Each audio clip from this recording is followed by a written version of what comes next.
Ayan po, sa episode ito, ano po, update ko po kayo sa ating singkang, ano po yan.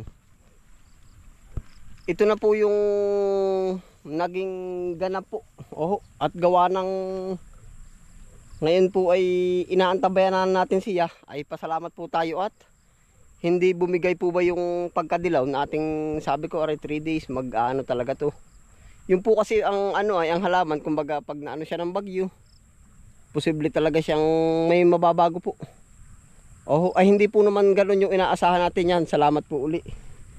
Ngayon po, ang isa pang pinapangamba natin dito, mayroon pa rin po palang lalabas. Yan, may lalabas pa rin po. Ari po, napupuna ko, hindi po naman kadamihan. Ay di nagiging apekto rin po.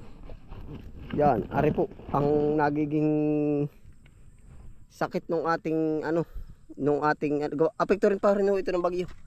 Yeah, ito po mga ito. Tanggal pa naman po yan sa upak, pero pagpapatagalin pa po natin yan, posible pa siya manghawa. Mandadamay. Yan, ito po. Pansin niyo po, ito yan. Ang tawag po dito kalawang. Yan. Nagkakalawang na. Yan. Kumbaga magkakaigi pa rin po naman siya. Ito po parang lumalakad siya sa ano. Yan. Ngayon pa lang nararamdaman niya. Yan. Ito po yan. Ito. Yan po na may upak na, ang tawag dun upak na, yung talagang halos papunta na po siya sa reject. Ay pero sayang pa rin po. Yan, ito. Yan. Tempot bata pa yung dahon ay meron na. Yan, ito po, reject po ito sa family, reject yan. Yan po ang apekto. Yan po, nadami na nga. Yan, ngayon pala nararamdaman. Yan, eri po. Nagkakaroon po ng upak, pero hindi na po talaga siya nagdilaw at naglanta. Fresh na fresh po. Yan po, malutong.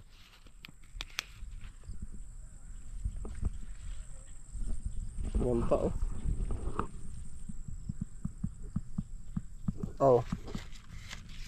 Yan, gumigit na po yung iba.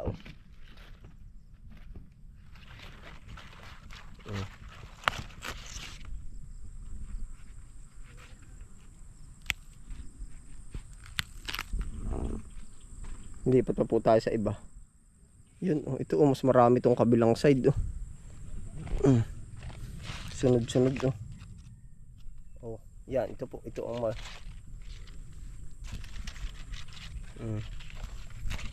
butas kunti, bihira lang po naman yan. Ngayon po ang gagawin natin ay siguro hahanap po tayo ng buyer. Buyer agad. Ay ngayon po hindi natin sasabihin sa kanila na nag-uumpisa na yung pagkasira natin. Gawa ho ng once na matiktikan ng buyer yan ay hindi naglalabas ng presyo. At alam nila na kumbaga ito ay pwedeng tumagal lang 3 to 4 days. Ganon pa siya tatagal. Para po ba lalala din na hahawahan yung iba. Minsan siya ay nakukuha rin ay sa hamog. Yung sa umagang-umaga po ba dapat medyo mahuhugasan ang mga dahon. Alam po ng mga magtatanim iyan. Yan, tempo natin. Ito yung mga bata pa. Yan. Try po natin yung titikin na rin tayo ng paggugula. Ito po. Nagiging problema nito.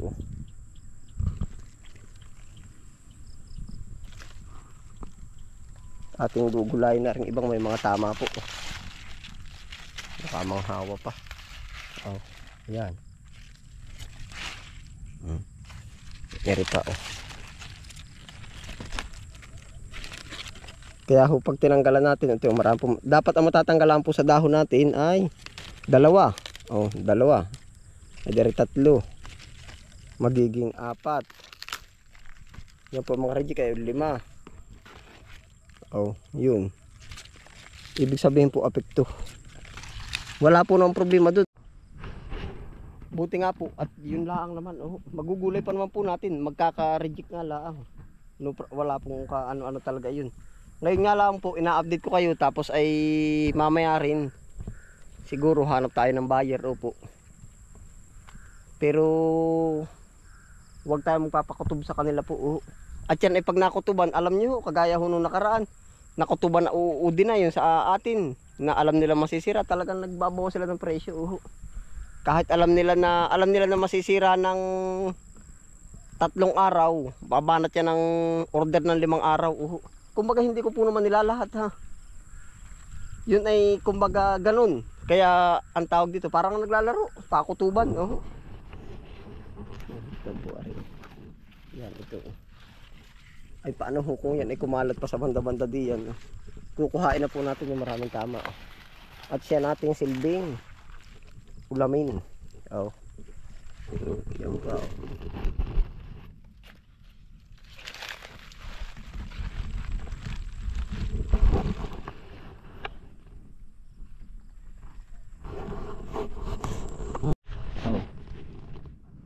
Yan.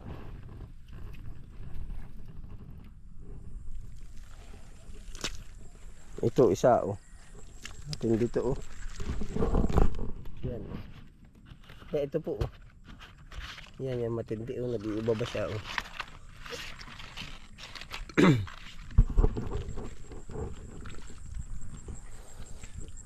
Pero anong ganda po. Yeah. Thank you Lord po. Yeah. Ito lang po yung ating po problemahin dyan po ari. Isang buong ari reject na.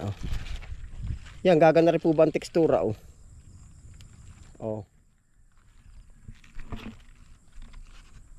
Ito po ang kinaano natin. Ikare-reject.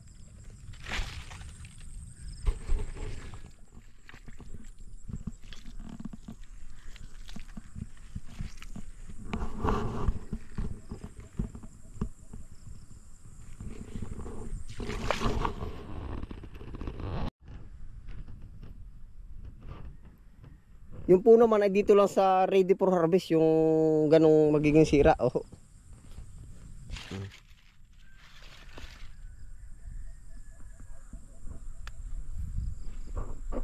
Kaya po nasabi nating dun lang yung sa maliliit, sa malalaki. Yung pong maliliit, yan po yung magsisibol ng panibago.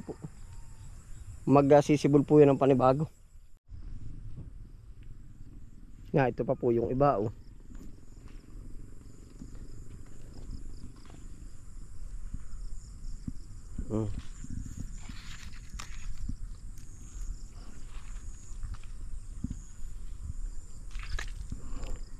Yan po ay medyo natin kumbaga tatanungin tayo ay sasabihin natin ay garni kaya pa ako napapatawa ay yung ating sasabihin sa buyer ay pwede na yung akin doon na ay talagang panalong panalo na medyo gagawin po natin. Wag ako sasabihin ay may nakikita akong maninira ay yung kumbaga may pagkasira ay uuti-utiin laan tayo. Ay di ayos lang po naman, teknik nila yun, may teknik din ako. Parang ganun lang po yun. Yan ariho ay yan. Ariho nung nakaraan na hindi pa nung ilang araw yan nadami na pala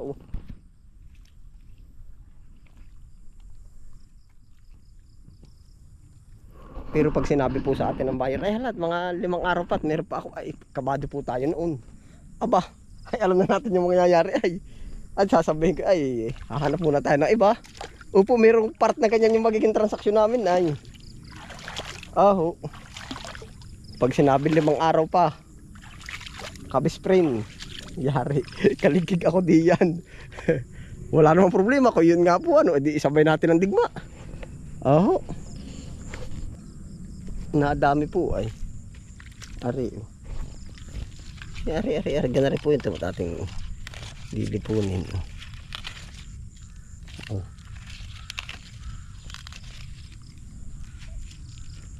hindi po ito kaya ito siguro naman hindi insekto siguro po ba yung pinakalambog nung bumagyo ay ngayon pa lang naaapektuhan pero kung siya ay kamukha nung ganari kumbaga kung pagkaano'y kumbaga kumbaga siya ay parang may damage sa kaunti ay di green pa siya ng ilang araw. O ay nung natagal ay natutuyot, ay di nagiging kalawang ano po. Yun lang po naman yun. Yun oh.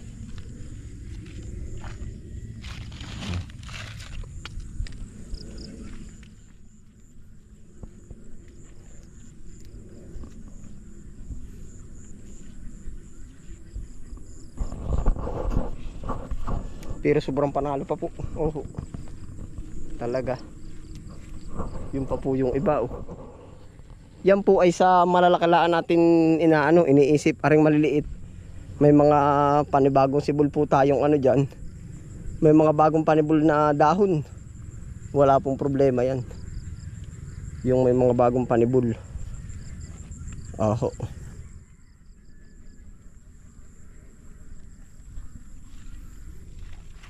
Ito talaga yan. Naglalaying. Aba, yun nga po pala ating aanuhin pa oh.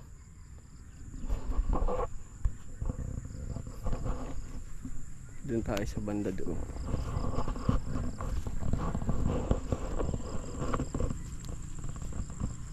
Aayusin pa po natin yung mga saging doon. Ngayon lang ulit natin maano ay. Naabot na po tayo ng hapon ay. Kapag kapag bibisita rin na rin. Ang dapat pong gawa ay. Ari pong maliliit nating ari, wala pong problema yan. Ang sabi nga sa English ay no problem. Wala pa po yan, sisibol yan ng bago ay. May laban pa tayo diyan. Ari po ay yung mga senyorita nagtumbahan din nga yung iba ay pala natumba rin. Sagad na ang tanggal eh. Ay natumba rin pala. Akala ko hindi nabibigay Ayan, magkapayat pa man din pa.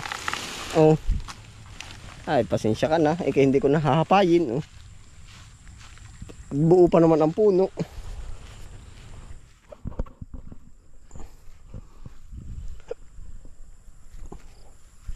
Nadali pa rin na yan po. Kulang-kulang na maubos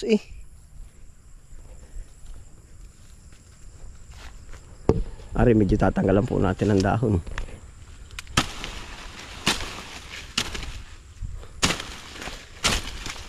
Para yung suloy po ba hindi maantala.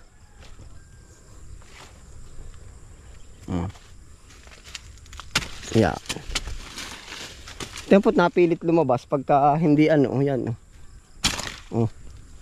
Kaya tinatagpas natin para dumiretso. Yung hindi po tempot naabala ba yung pag-sibol? Naabala. Hindi ko medyo maluwag. Gaganda-ganda Tingnan natin at ang sumibol lang mas maganda.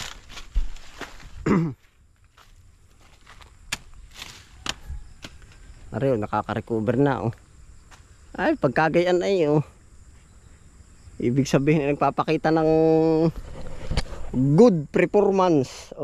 English speaking na ka best friend ata pag minsan. Yan ganda bago na po, may mabilis maka-recover Talaga English pa rin. Yan si ka best friend. Ari tempot baluktot, temo yung dulot nakaganon maganda siya matuwid ay.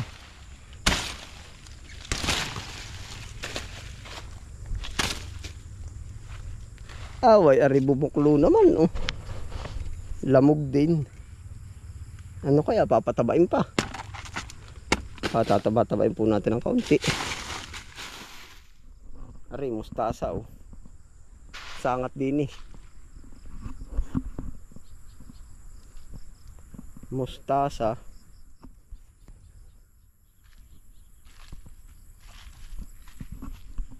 Ano na po ang ganap sa ating taniman?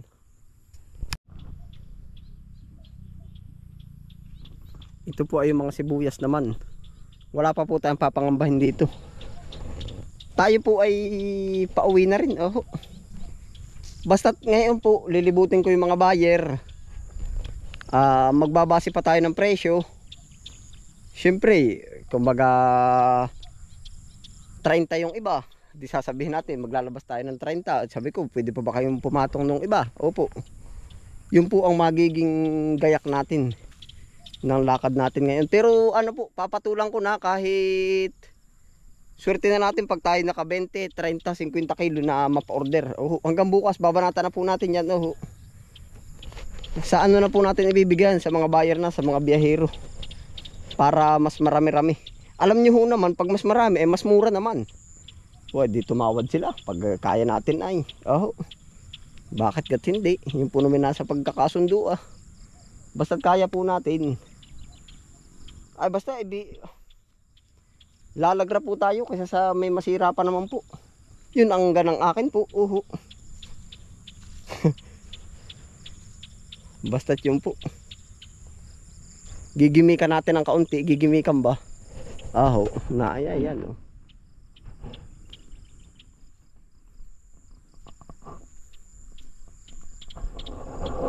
Sinuwerte na po basta natin makapag-order tayo ng 10.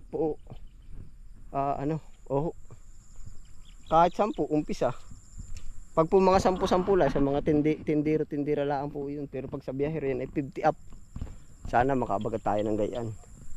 Ayun po, salamat po sa inyong pagsama. Yun, ingat po ang lahat.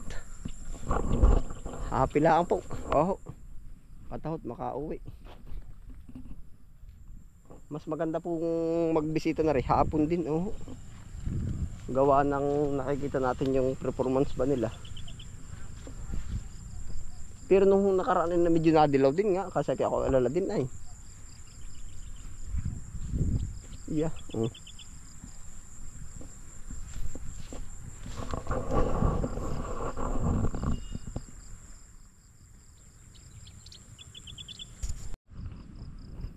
Siguro po papatulan natin. Halimbawa tayo na mahinamon ng maramihan, ay didadamihan na po natin. Pag sinabing 100, ay sasabak na po natin yan. Mas pabor yun. At kaya po naman na. Estimate ko po isang plat ay makadali ng 30. Ay di 3 plat lang po yung magiging ano natin dyan. Sa 90 po. Yan, yun po ang estimated ko. Ayun po, tara po, sama-sama po tayo. Yan, ingat po ang lahat. Happy lang po. Sabay-sabay po ulit tayong babangon. At lahat po, buong Pilipinas po naman ay nadaanan. Yan, ingat po ang lahat. Happy lang po. Bye.